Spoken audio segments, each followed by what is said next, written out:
సినీ ప్రముఖులు అభిమానులు కన్నీటి వీడ్కోలు మధ్య కోట శ్రీనివాసరావు అంత్యక్రియలు జరిగాయి.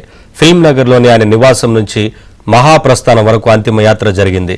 కుటుంబ సభ్యుల సమక్షంలో పెద్ద మనవడు శ్రీనివాస్ అంతిమ సంస్కారాలు చేశారు.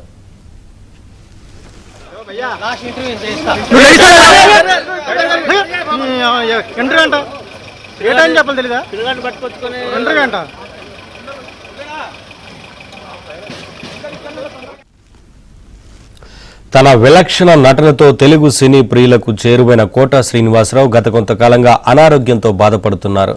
ఈ తెల్లవారుజామున ఫిల్మ్ నగర్లోని తన నివాసంలో ఆయన కన్నుమూశారు. పలువురు సినీ రాజకీయ ప్రముఖులు కోట శ్రీనివాసరావు భౌతిక కాయాన్ని సందర్శించి నివాళులర్పించారు.